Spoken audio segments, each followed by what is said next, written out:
First principle: at the beginning of life's journey, it seems that one should cherish friendships and that a friend will be a friend for the rest of his or her life. But as the years go by, the only realization that comes is that you need to take care of yourself. Take care of yourself from the negativity that others broadcast at you, from the manipulations that they want to pull you into, and from everything that destroys you from the inside. It is better to have one person in your life, but he will be real. He can only be one because he is the one you see in the reflection of the mirror. That is the real thing. Second principle: sometimes to change, you have to destroy the world. But not the world around you, but what is called your inner world. Sometimes you have to question the world you live in and are used to seeing.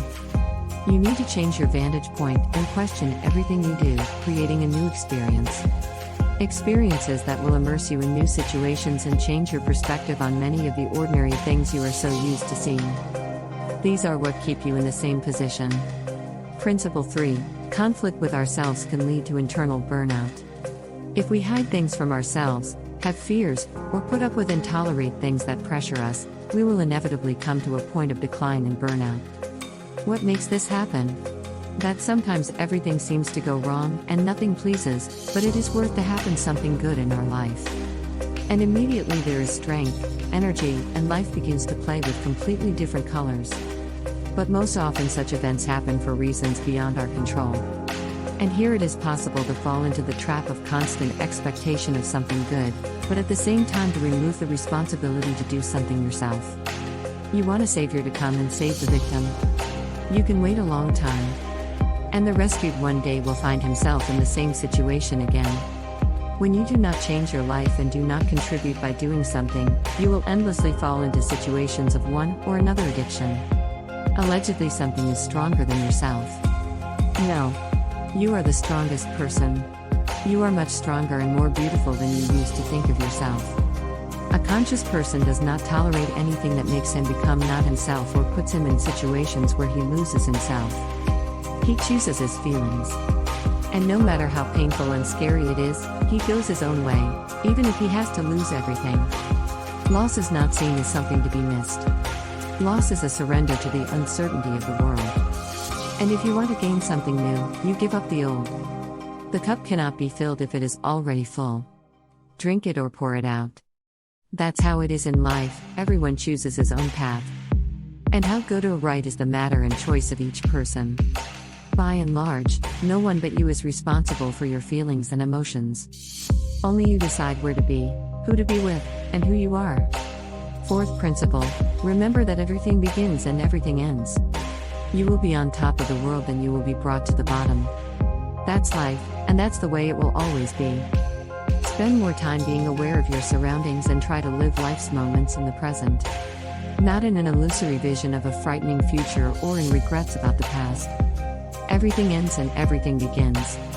Fifth principle: we are always worried about what comes next.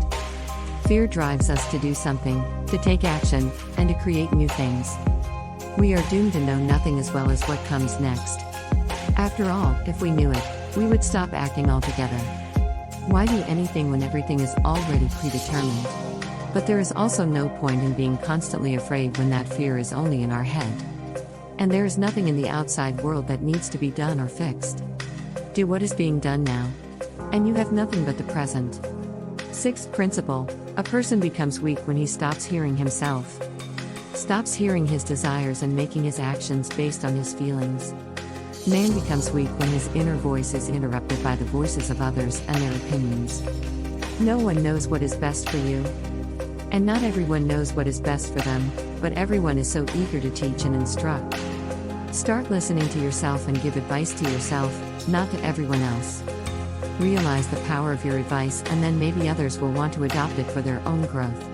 Seventh principle: if you want to change qualitatively, then learn to plan your day and allocate the necessary time for work, study, rest and other things.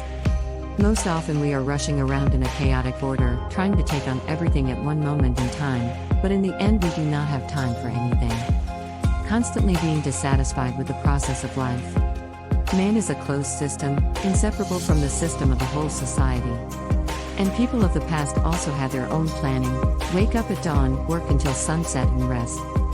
Modern man lacks the understanding that all the information coming into us takes a lot of energy and strength. After all, whether we want it or not, we are constantly processing it, and it is not always possible to finish this process of processing when the mental stream recovers a new avalanche. Plan and filter the important from the garbage. Plan what is important to you and act on it. Eighth principle: life is a changeable thing.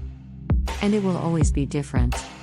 Learn to see life and all its manifestations more often as a continuous stream of learning, for which you will receive only crumbs of wisdom in the beginning, and which will flow into your more realized life over time.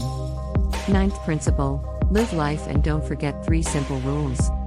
If you are not loved, but you desire that love, you will get nothing. Don't beg for love. It's either there or it's not there. But it is not there where there is even the slightest violence. If you are not believed, don't make excuses, but keep moving on.